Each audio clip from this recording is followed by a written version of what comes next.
একেবারে রমজানের আগ মুহূর্ত, রমজানের আগের জুমা।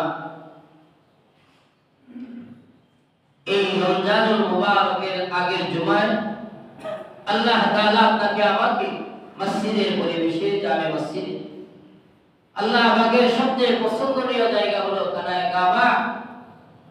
খানায়ে কাবার শাখা হলো মসজিদ। আল্লাহ পাকের পছন্দনীয় জায়গায় আল্লাহ তাআলা আপনাকে আমাকে আগে আসার তৌফিক দান করেছেন।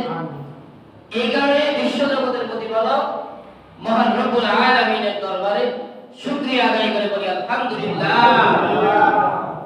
বিশ্বনবী সাইয়্যিদুল মুরসালিন খাতামুন নবীন সরকারে দু আলম দু জাহানের বাদশাহ, যিনি শুয়ে আছেন সকল উম্মতের নিচে, তিনি জিন্দা নবী এখনো শুয়ে কাঁদেন, ইয়া হাবিয়া উম্মতি উম্মতি উম্মতি বলে কান্দে বিশ্বনবী উম্মতের কান্ডারি। উম্মতের কান্ডারি রোজায় আমরা হাদিয়া পাঠাই, জোরে সরে বলি সাল্লাল্লাহু আলাইহি ওয়াসাল্লাম। আমরা যারা আগে আসছি সামনের কাতার পুরো করে বসবো, যারা পরে আসবেন পরের কাতারে বসবেন। সামনের কাতারের বরকত আলাদা, সামনের সারিতে বসতে হবে আপনাকে। আপনার অগ্রাধিকার, আপনি আগে চলে আসছেন। আল্লাহর খাতার মধ্যে ফেরেশতা দরজায় দাঁড়ায় আছেন, বান্দার নাম লিস্টি করতেছে। কি করতেছে? বান্দার নাম লিপিবদ্ধ করতেছে, লিখতেছে। কে আগে মসজিদে ঢুকলো, কি বলে? সামনে যে আগে চলে আসছে সে সামনে বসে যাবে। সামনের কাতারের ফজিলত আলাদা, সামনের বরকত আলাদা। প্রথম সারির মুসল্লি প্রথম কাতারে নামাজ আদায় করবে, বলেন সুবহানাল্লাহ। পরে যদি আপনি মুরব্বির জন্য জায়গা ছেড়ে দেন, আপনার জন্য দুইটা আমল। এক হলো প্রথম কাতারের নেকি পাইলেন, দ্বিতীয় আমল হলো আপনি যে একজনকে সম্মান করে তাকে সামনে আগায় দিলেন, এই মুরব্বিকে তাজিম করার একটা নেকি আল্লাহ তাআলা আপনার আমলনামায় দান করবেন, বলেন সুবহানাল্লাহ। তাহলে নেকি কয়টা পাইলাম? দুইটা। আপনি যদি দ্বিতীয় কাতারে এসে বসেন তাহলে প্রথম কাতারের নেকি পাইলেন না। কথা বুঝা আসছে? ইকরাম করা, নবী সাল্লাল্লাহু আলাইহি ওয়াসাল্লাম যে ইকরামের কথা বলেছেন, সেই গুণ আমার আপনার মধ্যে চলে আসে। এই কারণে আমরা যারা আগে আসবো, আগের কাতারে বসে যাব। আমি যাকে মুরব্বি মনে করি, আমি যাকে সম্মান দিতে মনে করি, আমি তাকে সামনের দিকে আগায় দেব। আগায় দিলে আমার আমলনামার মধ্যে দুইটা নেকি দান করবে আল্লাহ, বলেন সুবহানাল্লাহ। তাহলে আমরা আখিরি জামানার নবীর উম্মত, সারপ্রাইজ বেশি, নেক আমল বেশি। তাহলে আমাদেরকে কাজটা আগেই করতে হবে। কি বলেন? ইনশাআল্লাহ রাজি আছেন তো? ইনশাআল্লাহ আগে আসবো, আগে বসে দেব। যেহেতু আমাদের সামনে রমজান মাস। কি মাস? রমজানুল মুবারক, মুমিনের গুনাহ মাফের মাস, বলেন সুবহানাল্লাহ। আর মুমিনকে আত্মশুদ্ধি পবিত্রতার মাস, বলেন সুবহানাল্লাহ। রমজানুল মুবারকে আল্লাহ পাকের বান্দার জিন্দেগীর গুনাহ আল্লাহ তাআলা মাফ করে দেন, বলেন সুবহানাল্লাহ। ওই পুরো অবস্থায় আল্লাহ পাক বান্দার জিন্দেগীর গুনাহ মাফ করবে। তাই আল্লাহ পাক বান্দাকে যেভাবে চলার কথা বলেছেন, নবী করিম সাল্লাল্লাহু আলাইহি ওয়াসাল্লাম বান্দাকে রমজানে যেভাবে হক আদায় করতে বলছে, বান্দা যদি ওইভাবে রোজাগুলা করে, ওইভাবে ফরজ হুকুমগুলা যদি আদায় করে, আল্লাহ পাক বান্দার জীবনের গুনাহ মাফ করে দিবেন, বলেন সুবহানাল্লাহ। আল্লাহ তাআলা বান্দাকে আরেকটা সারপ্রাইজ দেয়। এই বান্দা, তুমি যদি একটা ফরজ আদায় করো, তাই তোমার আমলনামার মধ্যে ৭০টা ফরজের নেকি লাগা হবে, বলেন সুবহানাল্লাহ। নেকি কম না বেশি? কি বলেন? নেকি কম না বেশি? বেশি পাইতেও মনে কষ্ট লাগে, যে বলতে যদি বিপদেই পড়াই। রমজান মাস পবিত্রতার মাস, সিয়াম সাধনার মাস, কিয়ামুল লাইল বলা হয়। রাতের বেলা আপনাকে দাঁড়ায় নামাজ আদায় করতে হবে। আল্লাহর নৈকট্য কিভাবে পাওয়া যায়, ফিকির আপনার থাকতে হবে। আমার জীবনের গুনাহ কিভাবে মাফ করা যায়, এর ফিকির আমার মধ্যে থাকতে হবে। কারণ আমি কি পরিমাণ গুনাহ করেছি আমি জানি। কি বলে? আমি কি পরিমাণ গুনাহ করেছি আমি জানি, না অন্য কেউ জানে? আমি জানি আর রব্বে করিম আল্লাহ জানে। বলেন সুবহানাল্লাহ। তাহলে আমাকে খেয়াল করতে হবে, রমজান মাস বরকতের মাস, গুনাহ মাফের মাস। এই জিন্দেগীর গুনাহকে আমাকে মাফ করাইতে হবে। গুনাহ মাফের কিছু উসিলা আছে। কি বলেন? আছে না? আল্লাহ নবী সরকারে দো আলম বলেন, বান্দা যখন নেক আমল করে, নেক আমলের পরে বান্দার দোয়া কবুল হয়। বলেন সুবহানাল্লাহ। আযান ও ইকামতের মাঝে বান্দার দোয়া কবুল হয়। বলেন সুবহানাল্লাহ। বান্দা ফরজ নামাজ আদায় করার পরে আল্লাহ তাআলা বান্দা যেই প্রার্থনাটা করে এই দোয়াটা আল্লাহ কবুল করে। বলেন সুবহানাল্লাহ। রমজান মাস, রমজান মাসেও বান্দা গুনাহ মাফের কিছু উসিলা আছে। তার মধ্যে এক নাম্বার উসিলা যে ইফতার করলে বান্দার গুনাহকে আল্লাহ তাআলা মাফ করে দেয়। বলেন সুবহানাল্লাহ। আল্লাহ নবী সাল্লাল্লাহু আলাইহি ওয়াসাল্লাম যখন ইফতারের ফজিলত বলতেছিলেন, হে সাহাবায়ে কেরাম, এই রমজান মাসে তোমরা তিনটা বরকত পাবা, তিনটা রমজান মাসে তোমরা তিনটি বরকত পাবা। কই তোমরা যদি রোজাদারের ইফতার করাও, এর বিনিময়ে আল্লাহ পাক তোমার আমলনামার মধ্যে তিনটি বরকত দান করবেন। বলেন সুবহানাল্লাহ। কই রোজাদারের যদি বান্দা ইফতার করায়, প্যারা নবী সাল্লাল্লাহু আলাইহি ওয়াসাল্লাম যখন এই বয়ান করতেছিলেন, সাহাবায়ে কেরাম রাদিয়াল্লাহু তাআলা আজমাইন বললেন, ইয়া রাসূলুল্লাহ, ইয়া হাবিবাল্লাহ, আমাদের মাঝে অনেকেরই সামর্থ্য নাই একটা লোককে পেট ভরে খানা খাওয়াবো, এরকম অনেকেরই সামর্থ্য নাই। প্যারা নবী সাল্লাল্লাহু আলাইহি ওয়াসাল্লাম বললেন, পেট ভরে খানা খাওয়াইতে হবে, পেট ভরে ইফতার করাইতে হবে, এরকম কোন হাদিসের রওয়ায়াত নাই। আল্লাহ নবী বললেন, তোমরা যদি এক ঘট দুধের দ্বারা, এক ঘট দুধের দ্বারা তাকে ইফতার করাইতে পারো, এক ঘট দুধের দ্বারা যদি ইফতার করাইতে পারো, তাহলে তার ইফতার করার হক আদায় হয়ে যাবে। বলে সুবহানাল্লাহ। কি বলে? এটা তো আমরা সবাই পারবো। কি কর? কথা বল লাগে, এটা তো আমরা সবাই পারবো। একটা দুধ যদি আমরা ক্রয় করি, এক ঢোক করে যদি পান করাই, তাহলে কতজন মানুষ নিতে পারবে? মিনিমাম 10 জন। কি কর? এক ঢোক মুখের মধ্যে যাবে, এটাই এতটুকু পান করাইলে হয়ে যাবে। তাই আমাদের সামর্থ্য আছে তো? কথা বল না, আছে? ইফতার করার সামর্থ্য আছে। প্যারা নবী সাল্লাল্লাহু আলাইহি ওয়াসাল্লাম আরেকটু সহজ করলেন, কই দুধ দ্বারা নাই, শুধু পানি দ্বারাও যদি পান করায়, এক ঢোক পানি দ্বারা। বলেন না সুবহানাল্লাহ। কোন বান্দা যদি এক ঢোক পানি দ্বারা কোন বান্দাকে ইফতার করায়, আল্লাহ তাআলা তার আমলনামার মধ্যে একটি নেকি, একটা রোজা রাখার নেকি আল্লাহ তাআলা দান করবেন। সুবহানাল্লাহ। রোজার ইফতার করালে কয়টা গুণ বললাম? তিনটা। কয়টা? আল্লাহ তাআলা তিনটা নিয়ামত আমাদেরকে দান করবেন যদি আমরা ইফতারকে, আমরা রোজাদারকে ইফতার করাই। মনে থাকবো তো ইনশাআল্লাহ? সারা রমজান মনে থাকবো তো যে রোজাদারকে ইফতার করালে কয়টা গুণ দিবেন আল্লাহ তাআলা? তিনটা ফজিলত আমি পাবো। এক নাম্বার ফজিলত হলো আমার জিন্দেগীর গুনাহ আল্লাহ তাআলা মাফ করে দিবেন। আল্লাহ তাআলা আমার জীবনের গুনাহ মাফ করে দিবেন। দুই নম্বর, রোজাদারকে ইফতার করার কারণে আমার আমলনামার মধ্যে রোজার নেকি দান করবে। বলে সুবহানাল্লাহ। এখন যাকে আমি ইফতার করাইলাম, আমরা তো হলাম চালাক মানুষ, কি কর?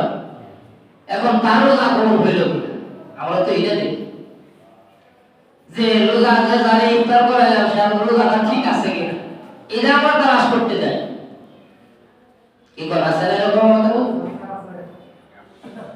হাদিসে পাকের মধ্যে বলেন তার রোজা কবুল হইল কিনা আপনার দেখার কোনো দরকার নাই।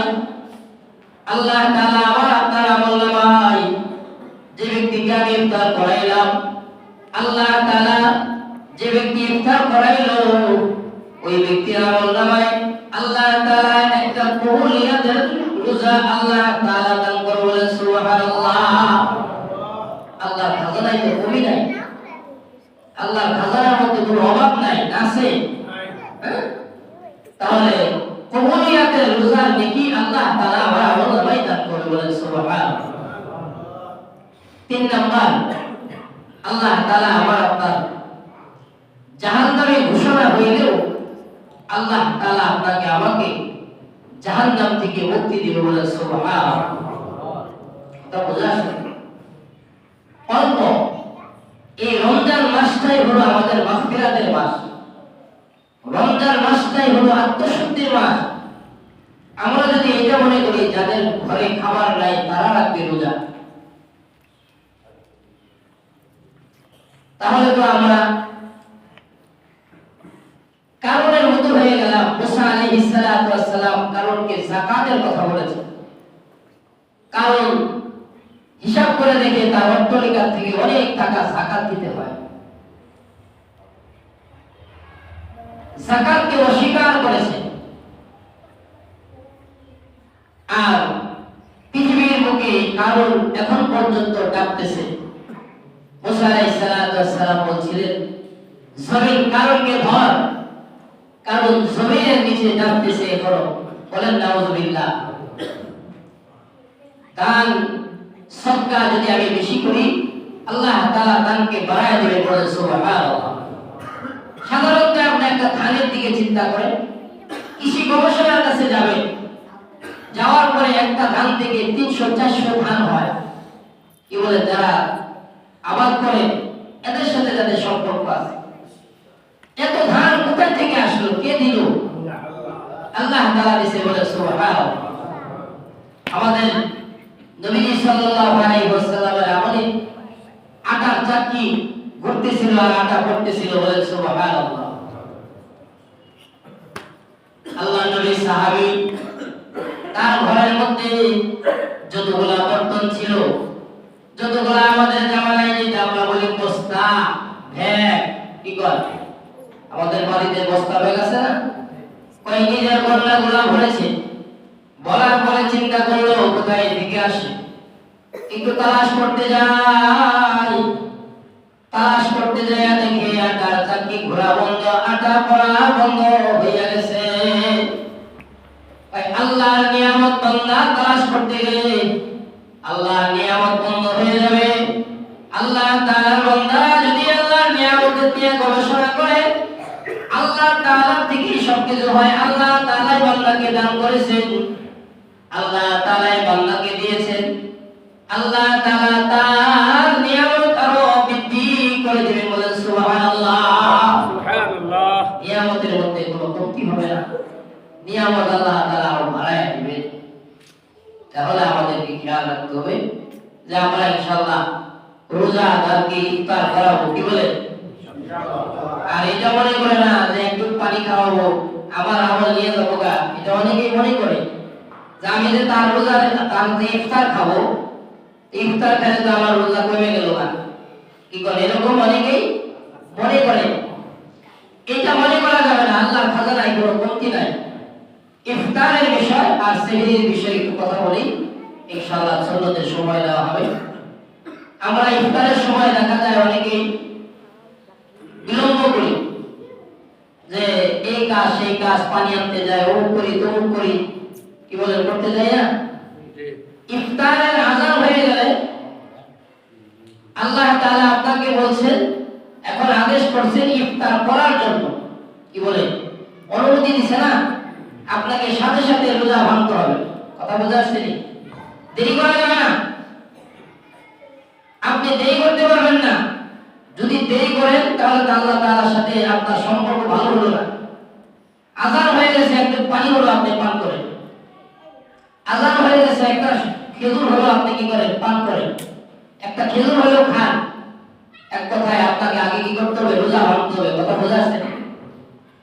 এক সময় আমি এক জায়গায় বেড়াতে গেছি, কয় আজান হয়ে গেছে, সেই শেষ সময় কি হয় আজান হয়, সেই সময় তাহাজ্জুদের সময় ফজর রক্ত চলে আসলে সেই সময় শেষ হয়ে গেছে।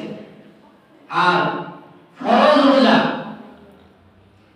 এটার মধ্যে আর নফল রোজার মধ্যে পার্থক্য হলো ফরজ হলো আল্লাহ তাআলার বিধান, আর সেই খানাটা খাওয়া হলো সুন্নাত। সেই খাওয়া কি সুন্নাত। ফরজ রোজার মধ্যে কোনো কিছু খাইতে পারেন নাই, কি করতে পারেন নাই, পানি খাইতে পারেন নাই। আর অনেকে তো বলেন যে কিছু না খেলে রোজা হয় না, কি কয় কয় না অনেকে? ফরজ রোজায় আপনি ঘুমায় রয়েছেন, জাগ্রত হন নাই, আপনার রোজা ভাঙা যাবে না, আপনি রোজার নিয়ত করে যাবেন না। নফল রোজার ক্ষেত্রে আলাদা, আপনি সেই খান্নায় খায় রাখবেন, ওটা হলো ভিন্ন ব্যাপার। কিন্তু ফরজ রোজার বেলা সেই খাওয়া হলো সুন্নত। এখন সুন্নত কামাই করতে যায় যদি আপনি ফরজ ছেড়ে দেন তাহলে তো হলো না। এই কারণে আমাদেরকে খেয়াল রাখতে হবে যে আমরা ফরজ রোজার সময় সেই খাইতে পারলেও আমাকে রোজা রাখতে হবে, সেই না খাইতে পারলেও আমাকে কি করতে হবে রোজা রাখতে হবে। এই বিধানটা আপনারা খেয়াল রাখবেন। আর রোজা যখন আপনার ইফতারের সময় যে কথাটা বললাম, এই সময়টা খেয়াল করবেন। দোয়া কবুলের সময়, ইফতারের সময় কি দোয়া কবুলের সময় বিশেষ একটা মুহূর্ত, যে বান্দার প্রশংসা আল্লাহ তাআলা নিজের ফেরেশতাদের সামনে করে। বলেন সুবহানাল্লাহ। আল্লাহ তাআলা বলেন, হে ফেরেশতারা, তোমরা তো জমিনের মধ্যে আমার প্রতিদিন কথাইতে বাধা দিছিলা, নিষেধ করছিলা, তোমরা তাকায়া দেখো বান্দা তো খানা নিয়ে হাজির, খানা সামনে নিয়ে দাঁড়ায় আছে, খানা নিয়ে অপেক্ষায় আছে। খাইলে বান্দা ইচ্ছা করলে খাইতে পারবে, কিন্তু তারপরেও খানা খায় না। গোপনেও পারলে খানা খাইতে পারতো, কি বলে রোজাদার পর্দা লাগায় খানা খাইতে পারে, কি বলে পারে না? অনেক মানুষ পর্দা লাগায় খায়, কিন্তু রোজাদার আল্লাহকে যে ভয় করে সে পানাহার থেকে বিরত থাকে। বলেন সুবহানাল্লাহ। আল্লাহ তাআলা বান্দার প্রশংসা ফেরেশতার সামনে করে, এ ফেরেশতা তোমরা তাকায় দেখো আমার বান্দা তো আমার দিকে দণ্ডায়মান হয়ে দাঁড়ায় আছে।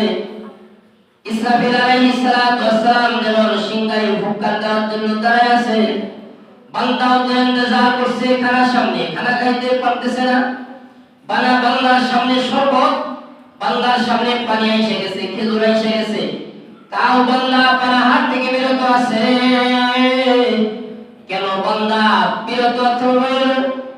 আমার কোনো আদেশ হয় নাই, বান্দা এই কারণে পানাহার শুরু করে নাই। বলেন সুবহানাল্লাহ। এই কারণেই ফেরেশতাদের চেয়ে আল্লাহ তাআলা মানুষ জাতিকে যারা ইবাদত করবে তাদেরকে আল্লাহ তাআলা সবচেয়ে দামি বানাইছেন। বলেন সুবহানাল্লাহ। উম্মতি মুহাম্মাদি এমনি দামি। তাহলে আমাদেরকে খেয়াল রাখতে হবে ইফতারের আগ মুহূর্ত দোয়া কবুলের সময় আমরা ইনশাআল্লাহ ইফতারকে সামনে নিয়ে আমরা দোয়া করব তো ইনশাআল্লাহ, কি বলেন? আল্লাহ তাআলা আমাদের সকলকে বেশি বেশি নেক আমল করা, রমজানের ফজিলত যেন আমরা শুরু থেকে আদায় করতে পারি, শুরু থেকে যেন ধরে রাখতে পারি, রমজানের বরকত যেন আমাদের ধরে রাখতে পারি, কি বলেন? নিয়ত করা যায় তো ইনশাআল্লাহ? এই রমজানে আমার জীবনের গুনাহ মাফ করাইতেই হবে, কোনো উপায় নাই, করাইতেই হবে ইনশাআল্লাহ, কি বলেন? আল্লাহ তাআলা আমাদেরকে বেশি বেশি নেক আমল করা এবং ইফতার মানুষদেরকে করালেন উৎসাহ নিজের মধ্যে যাব, অন্যদের দিলে আল্লাহ তাআলা জানার তৌফিক দান করুন। বলেন আমিন। রাসূলের পেরে চেলাকা করলাম সুন্নাত করে।